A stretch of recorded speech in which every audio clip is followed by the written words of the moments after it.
शिवसेना ठाकरे गटाचे आमदार मनोज जामसुदकर आपल्यासोबत आहेत.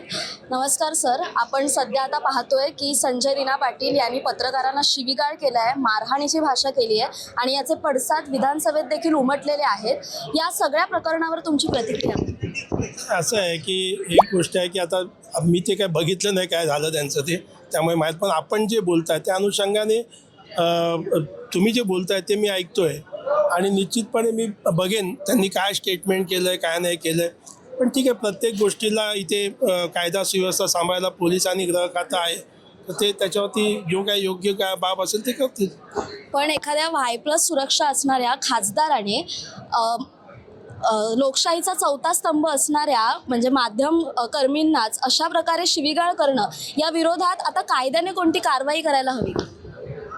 मॅडम, एक आहे ना की आपण पाहत आहे की मागच्या काही वर्षामध्ये राजकारणाचा स्तर एवढा खालच्या थराला गेला आहे आणि तो कोणी घालवला आहे राजकारणाचा स्तर ते तुम्ही पाहताय.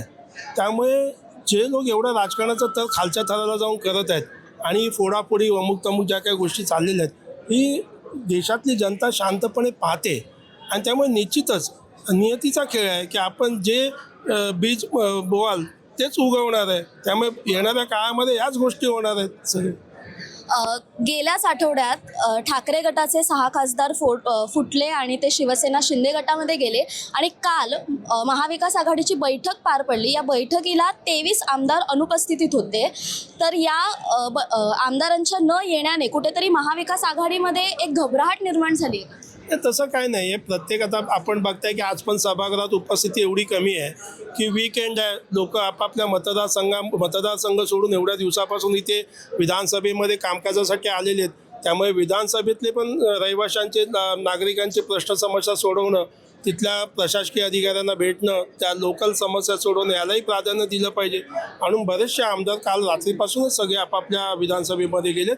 काहींची वैयक्तिक कारणं होती, पण असं काही नाही असं काही नाही की कोण पुढे गेला म्हणून ते आम्हाला तरी काय आतमध्ये दिसत नाही. आम्ही आतमध्ये ज्या वेळेला महाविकास आघाडी म्हणून काही कुठल्या गोष्टीला विरोध करायचा असेल तेव्हा आम्ही सगळे एकत्र येतो, विरोध करतो, पोडियमवर येतो, तिकडे सगळे एकत्र येऊन स्टेटमेंट करतात. त्यामुळे आणि पायरीवरचं आंदोलन आपण बघताय, जे उपस्थित आम्ही सगळे महाविकास आघाडीचे लोक असतो. भांडूपमध्ये उद्धव ठाकरे यांनी सभा घेतली.